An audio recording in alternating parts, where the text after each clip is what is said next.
नमस्कार, MG TV में आपका स्वागत है। मैं हूं रंजीत छाबड़ा। आइए चलते हैं खबरों की ओर। प्रतिवर्षानुसार राजा राव पठार में सोना खान के अमर शहीद वीर नारायण सिंह की पुण्यतिथि पर आदिवासी समाज द्वारा उनके योगदान के लिए उन्हें विनम्र श्रद्धांजलि अर्पित की गई। वीर मेले में प्रदेश भर से जुटे आदिवासी नर्तक दलों ने मंच पर आकर्षक प्रस्तुति देकर दर्शकों का मन मोह लिया। आयोजन स्थल में राज्यपाल द्वारा लोकार्पित वीर नारायण सिंह की प्रतिमा विशेष आकर्षण का केंद्र रही।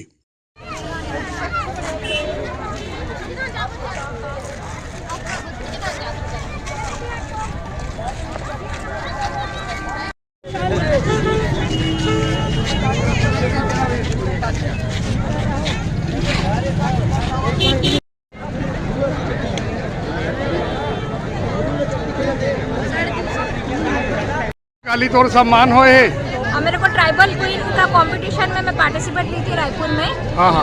वो क्या बोलते हैं 16 अक्टूबर को हुआ था। उसमें मुझे best introduction for my culture का अवार्ड मिला हुआ है, जिसमें मैंने अपने जातीय संस्कृति और रीति रिवाज को दिखाया है वहाँ पे। उसके हिसाब से मुझे ये अवार्ड मिला। तो ट्राइबल क्वीन के रूप में पुरस्कार मिला तो कितनी प्रसन्नता है, कितनी खुशी है आपको? मुझे तो बहुत खुशी हो रही है कि मैंने अपने जिला अपने राज्य का नाम रोशन किया है। आगे चल के मैं चाहूँगी कि और इससे ज़्यादा नाम रोशन करके लाऊं अपने जिला और अपने राज्य का। अगर मौका मिलेगा विश्व सुंदरी में जाने के लिए मौका मिलेगा तो जाएंगे क्या? हाँ जी, जरूर जाऊँगी। ओके। इसका भी मौका मिला हुआ है मेरे को। अभी मेरा कंपटीशन है 22 तारीख को उड़ीसा में, उसके बाद है मेरे को दिल्ली भी जाना। Okay, thank you.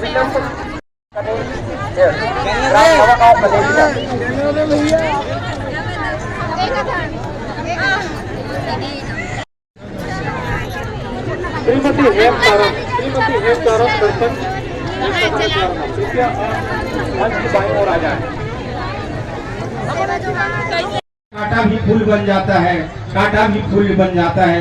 बुढ़ाल बेंता जिम्मेदारी आया ना, कंकाली लाया ना। तो आप मंच के बीच में हम ओर से जावत है फूल की तैना ना मरना ना रे नाना ना मरना रे हो तैना ना मरना ना रे नाना ना मरना।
आदिवासी लोक नर्तक दल नवागांव कनेरी एवं बहुत बढ़िया अपन कल्चर ला अपन संस्कृति ला पिरोहे के बूता करत रही है और ये मंच लेवल संदेश देवत रही है कि आप मूलभूत दुनिया में रहो, मूलभूत भूइया में रहो, फिर अपन भूइया अपन माटी के संदेश ला और अपन महतारी के संदेश ला नहीं भुलाना है, आपके कल्चर ला अपना नहीं भुलाना है, कर्मठी के संदेश है।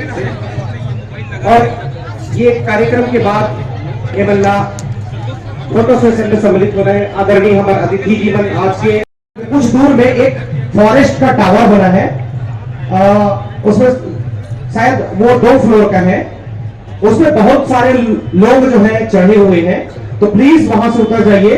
वो जो फॉरेस्ट का टावर है। अभी अभी हमारे बीच संजारी बालोद के विधायक दीदी माननीय संगीता सिन्हा जी आपके आगमन हुए हैं। वीर मेला आयोजन समिति डहर में आपला गाड़ा गाड़ा जोहार। सभा के प्रमुख सियान बैठे हैं आदरणीय मोहन मंडावी साहब जी, आप हमन उद्बोधन पर आमंत्रित करथन। जो वीर मेला चालू हुआ है हमारे सियानमन करे हैं वो आज भी विद्यमान है। हमारा पूरा सियानमन बैठे हैं, हमारे मानक दरपट्टी सुबेर नाग जीवराखन भैया, हमारे बालोद के विधायक संगीता सिन्हा जी, अन्य सभी उपस्थित भाइयों बहनों, ये आदिवासी मेला आदिवासी जनोजात को लेकर चलता है, अकेला नहीं चलता। हर देवी देवता सुख दुख में साथ लेके चलते हैं। इसी उद्देश्य को लेकर के यह मेला हम आने वाले समय में क्या हो सकता है इस जीवन का कम से कम मिलजुल करके रहे, इस मेला का भाव है। जिस हिसाब से हमारे वीर नारायण सिंह दुख के घड़ी में भूख के समय में बड़े बड़े लोगों का संपत्ति लुटवा करके हम लोगों को भोजन कराए, किसी को भूख मरने नहीं दी। भले अंग्रेज लोग कितना ही पड़ता नहीं दिया, लेकिन हमारे लिए उन्होंने प्राण त्याग दिए। इस भाव को लेकर हमको चलना है। ये जीवन का कोई ठिकाना नहीं है, इसलिए हम लोग मिलजुल के चले। जब तक के जीवन है तब तक के मिल के चले।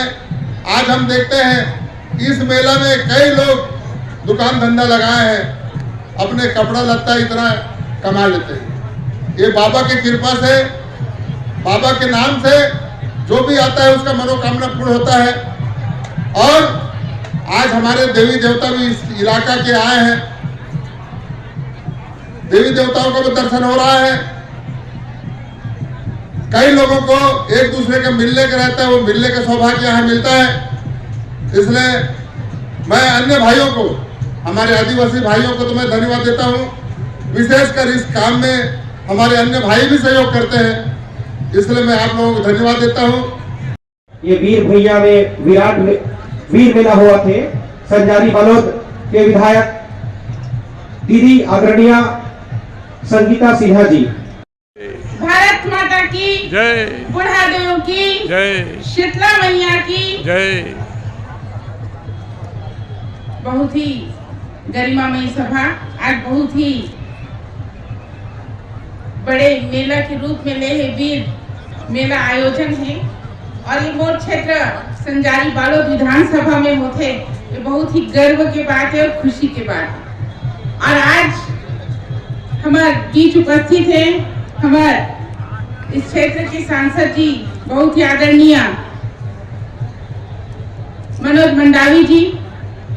साथ में हमारे बीच उपस्थित है बहुत ही आदरणीय अरविंद नेताम जी। साथ में अध्यक्ष महोदय जी मानक दलपट्टी जी। कहीं न कहीं हावे सुनत हुई मोर आवाज ला सबो जन आदरणीय तुलसीराम मलकाम जी, आदरणीय शिवचरण नेताम जी, सुमेर सिंह जी, अध्यक्ष संभागी बस्तर संभाग, बहुत ही हमारे साथ में आए हुए हमारे बहुत ही सम्मानीय सादिक अली जी, ओंकार मल्ला जी, साथ में तोशन साहू जी, राष्ट्रीय जी और सरस्वती चंद्राकर जी, और यहाँ उपस्थित सभी हमारे क्षेत्र से आए हुए और बाहर से आए हुए हमारे दीदी मन, बहनी मन, भैया मन, आप जम्मो जन नमो प्रणाम है। हमारे युवा साथी मन ला ढेर सारा आशीर्वाद है और छोटे छोटे बच्चे मन ला शुभ प्यार है। आज ही के दिन शहीद वीर नारायण ला फांसी पे तख्ते पे चढ़ाए रही से और हमारे शहीद वीर नारायण है जो पहला छत्तीसगढ़ के स्वतंत्रता सेनानी रही से जेकर शहीद दिवस ला इस भव्य रूप में मनाए जाते हैं। और हमारा ये चीज ला याद रखना चाहिए कि इतना भव्य रूप में जो आयोजन करे ये आदिवासी समाज ला आदिवासी समाज से हम लोग शिक्षा लेना चाहिए, शिक्षा ग्रहण करना चाहिए हर समाज ला कि ऐसा राष्ट्रीय स्तर पर ये तैयारी किए जाते हैं और इतना भव्य रूप में मनाए जाते हैं। आज तो मैं देखा रही हूँ, मैं बहुत देर के आ चुके रही हूँ, लेकिन 2 घंटा से मैं रोड में जाम में फंसे नहीं। 2 घंटा से मैं कोशिश करत रही हूँ कि जल्दी से जल्दी पहुंच जाओ, राज्यपाल महोदय आ रही तो, लेकिन 2 घंटा जाम और लोग में इतना पब्लिक बाहर साइड हो रही से और जहाँ रोड नहीं मिला रही तो साइड से जंगल से घरों का है, जंगल से इसे साइड करते हुए इतना उमंग, छोटे बच्चा से लेके बड़े बुजुर्ग तक पैदल चल के यहाँ पे आई। तो सबको हमार जो सियान मन है, माता मन है, बहनी मन ला धन्यवाद देते हो जो इस राजा राव पठार में आप बना हो और अपन उपस्थिति दर्ज कराए हो। और इस सम्मेलन और इस भव्य सम्मेलन में बस इतना कहना चाहता हूँ कि जैसे एकता यहाँ दिखा थे वैसे हर समाज में एकता रहना चाहिए। कला संस्कृति के घर कहलाने वाला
वीर मेला समापन दिवस पर सर्व आदिवासी समाज के जिलाध्यक्ष JL मरई और सांसद मोहन मंडावी ने कहा कि 32% आरक्षण उनके समाज का हक है जिसे वे लेकर रहेंगे। कार्यक्रम के दिन चली कितना अच्छा व्यवस्था रही के जिला छोड़ के आऊ के प्रदेश ले यहाँ पुण्यतिथि मनाए बर बलिदान दिवस में शामिल हुई और पूरा कार्यक्रम के बारे में बताइए। मैं जीवराखल लाल मरई, अध्यक्ष सर्व समाज जिला धमतरी एवं अध्यक्ष अंगार मोदी ट्रस्ट गंगरे। ये कार्यक्रम प्रति वर्षानुसार ये 9वां वर्ष है हम लोग का जो कार्यक्रम चल रहा है। हम लोग इस कार्यक्रम को शहादत दिवस के रूप में, शहीदी दिवस के रूप में 8, 9 और 10 3 दिवसीय हम लोग का कार्यक्रम होता है जो 9वां साल है इस साल का। जब हम लोग प्रारंभ किए थे 9 साल पहले तो सोना खान से विधि विधान से जो ट्राइबल का विधि विधान होता है, जो संस्कार होता है उसी हिसाब से आदिवासी विधि विधान से सब जगह का मिट्टी इकट्ठा किए थे। गायता पुजारी के माध्यम से फिर यहाँ सिरहा गायता बिठा करके स्थापित किए हम लोग 9 साल पहले। तब से कंटिन्यू हम लोग यहाँ पे 8, 9, 10 को शहीदी दिवस मनाते हैं। पहला दिवस में देव पूजन किया जाता है। गायता सिरहा द्वारा आजू बाजू जितना देव देवता होते हैं वो सब आते हैं, उनको आमंत्रित किया जाता है, उनको स्वागत किया जाता है। दूसरा दिवस जो उत्कृष्ट समाज के जो अच्छे वर्कर होते हैं उन लोगों का भी मान सम्मान किया जाता है। उसमें भी हमारा अतिथि राज्य सरकार के मंत्री लोग भी रहते हैं और बहुत सारा सांस्कृतिक कार्यक्रम होता है। जो 9 तारीख को महत्वपूर्ण काम होता है जो महापंचायत होता है। जो महापंचायत में छत्तीसगढ़ के लोग इकट्ठा होते हैं। छत्तीसगढ़ के लोग इकट्ठा होकर के महापंचायत का असर ये है, उनका रोटी बेटी नीति रिवाज संस्कृति संस्कार संवैधानिक अधिकार हमको क्या मिला और क्या नहीं मिल रहा है, उसमें छत्तीसगढ़ के हमारा जितना जनप्रतिनिधि हैं, सामाजिक जनप्रतिनिधि, राजनीतिक जनप्रतिनिधि की बात नहीं कर रहा हूँ, समाज के जितना जनप्रतिनिधि लोग हैं, सियान लोग हैं, मूड़ादार है, परिक्षेत्र है, तहसील है, जिला है, प्रदेश के लोग हैं, इकट्ठा होकर के फिर समीक्षा करते हैं हम लोग साल भर में क्या खाए क्या कमाए और क्या पाया और क्या नहीं पाए, इसका सबका समीक्षा होता है। फिर समीक्षा करने के बाद उसको बुकलेट बनाया जाता है। फिर आज जैसा राज्यपाल महोदय आई थी या मुख्यमंत्री व्यस्तता कारण नहीं आ पाए तो उसको हम लोग ना सब ज्ञापन के रूप में देते हैं और उनको हम अवगत कराते हैं कि साहब ये ऐसा ऐसा हमारा स्थिति है, इसको आप ठीक कीजिए, ऐसा करके सम्मान करते हैं। और शिक्षा में बात होती है, रीति नीति में बात होती है, बहुत सारे सांस्कृतिक कल्चर जो हमारा विलुप्त होते जा रहे हैं जैसे कोलांग नृत्य है, इस टाइप का नृत्य जितना हमारा हो रहा है विलुप्त हो रहा है उसको भी हम लोग उभारने की कोशिश कर रहे हैं। आदिवासी समाज में एक बार आदिवासी मुख्यमंत्री बनाने की चर्चा बहुत ज़्यादा होती है, आप कैसा देखते हैं इस विषय को? इस विषय को साहब हम लोग मुख्यमंत्री बनाने की कोशिश इसलिए हम लोग 32 विधायक दिए थे। 32 विधायक में एक भी दूल्हा पैदा नहीं हो पाया जो दूल्हा जाए जिसके पीछे बारात लग जाए। हम लोग 32 विधायक को एक बार बुला के सम्मान किए थे। हम लोग बोला भाई एक आदमी तुम दूल्हा बनो, 80 लाख आदिवासी आपके साथ रहेगा, लेकिन दूल्हा बनने कोई तैयारी नहीं हुई साहब, इसके कारण मुख्यमंत्री नहीं बना पाए। ये आरक्षण विधेयक राज्यपाल के यहाँ रुका हुआ है तो कुछ मतभेद की भी खबरें आ रही है, आपको क्या जानकारी है? साहब ये जो आरक्षण का मुद्दा है सरकार ने गोलमोल कर दिया। राज्यपाल ने सीधा सीधा ये लिखा था जो इनका 20% 32 से 20 हो गया है उसी में आप विधानसभा बुलाइए, उसी में आप अपना काम कीजिए, उसी में होगा। इसके पहले 58 वाला में लफड़ा हाईकोर्ट ने कर ही दिया है, ये तो संभव ही नहीं है। तो ये लोग क्या है कचरा टाइप की इकट्ठा ला के राज्यपाल की मुट्ठी में डाल दिए। इसमें सरकार का नियत ही नहीं है साहब काम करने का, आदिवासी के प्रति काम करने का उसका नियत नहीं है। नियत होता तो अभी तक क्या हो गया होता। तो क्या माने कि ये मामला फिर एक बार कोर्ट जा सकता है? ये पेचीदा हो गया साहब, ये मामला मिलेगा कि नहीं मिलेगा इसका कोई गर्भरीग है, इसको कोई नहीं बता सकता। जब तक राज्य शासन एकदम क्लियर कर कोई पिक्चर को नहीं करेगा तब तक हो ही नहीं सकता। जबरदस्ती राज्यपाल के ऊपर डाल रही है राज्य सरकार। ओके चलिए, छत्तीसगढ़ आरक्षण ले लेके कनिक टकराव विवाद के मतभेद की स्थिति दिखा थे। प्रस्ताव पारित हो गए है विधानसभा के विशेष सत्र लेके, लेकिन राज्यपाल सहमति नहीं दे है। और राज्यपाल जी धमतरी में कहा रही से कि मैं तो सिर्फ आदिवासी समाज पर सलाह दे रहे हूँ, 12% मन के करो, वो ओबीसी ला भी डाल दी, अन्य पिछड़ा डाल दी, फलाना ठिकाना सब ला डाल दी, ऐसे करके अपन व्यवस्था बता। ये जो हमें जो आरक्षण 32% मिले रही से वो है कोई ऐसे में नहीं मिले रही से। हमारे सियान मन बहुत आंदोलन करी, तब डॉक्टर रमन सिंह दे रही से हमला 32% है ना, अब वो चलते रही से 10 साल तक। अब ये सरकार में आते ही वो खारिज करवा दी इस कोर्ट के माध्यम से, ये सरकार ने देल पड़ी। और जो प्रस्ताव भेजे हैं वो में अध्ययन करके निश्चित रूप से हमारे राज्यपाल सिग्नेचर करी। ये हमला 2 महीना में सुप्रीम कोर्ट के फैसला आने वाला है तो ओकर इंतजार करे के बजाय ये ला वोट बैंक पॉलिटिक्स घलो कहा थे। नहीं अभी तो ये इनको तो अध्यादेश जारी करके एक तरफा लागू कर देना चाहिए मुख्यमंत्री को, और किसी के पास जाने की जरूरत नहीं है नहीं। कोर्ट कचहरी के चक्कर में जाए में कोर्ट कचहरी में कभी सफलता नहीं मिल सकता जी। और वैसे ही भी सरकार यदि सच्चे दिल मन इच्छा से है ना अध्यादेश जारी करके एकदम लागू कर दे, उसमें कोई वो नहीं। एक फर्जी तरीके से क्वांटिफाइबल डाटा बनाया गया है ऐसा विपक्ष आरोप लगा रहा है। क्वांटिफाइबल डाटा ये हमको भी ठीक से समझ में नहीं आता, हमारे दर्शकों को समझाइए क्या चीज़ है ये। इसमें मेरे को भी समझना टाइम लगेगा। मैं तो रात में दिल्ली से आया हूँ और आते ही अभी ये आप सुन रहा हूँ मैं हैं और सदन में रहने के कारण हम लोग रेडियो और समाचार भी नहीं सुन पाते। जी, ये राज्य में आरक्षण रोस्टर लागू नहीं है, उस स्थिति में रोस्टर लागू हो पाएगा क्या? नहीं, रोस्टर लागू करना पड़ेगा, नहीं करना पड़ने से फिर सरकार को बहुत नुकसान होगी। देखो हमारे जो ट्राइबल का ST SC OBC का आरक्षण है, जो ये कोई खरियात में नहीं मिला है, ये हमारा मौलिक अधिकार है और मौलिक अधिकार को कोई हनन नहीं कर सकते जी, इसको देना पड़ेगा जी। इसलिए हमारे समाज कई दिन तक आंदोलन कर रहे थे जी। है नहीं? आरक्षण विधेयक आ गया है, अब भूपेश बघेल जी का कहना है कि 9वीं अनुसूची में शामिल करवाने विपक्ष भी चले और आदिवासी समाज भी साथ चले। अरे हम तो साथ दे रहे हैं ना, अभी हमारे अधिकार के लिए हम लोग साथ दे रहे हैं, सरकार हमारे साथ चले, है नहीं? ये आरक्षण विधेयक को विपक्ष कह रहा है कि विधानसभा को अधिकार ही नहीं है आरक्षण बिल लाने का, आप कैसा देखते हैं? अब देखो कानूनविद लोग क्या कहते हैं, और मैं तो कहता हूं कि अब हमारे राज्यपाल के पास जो प्रस्ताव गया है, राज्यपाल को उसमें प्रस्ताव में हस्ताक्षर कर देना। अभी लेते हैं एक छोटा सा ब्रेक। आप देखते रहिए MG TV, क्योंकि खबरों का सिलसिला यहाँ थमता नहीं।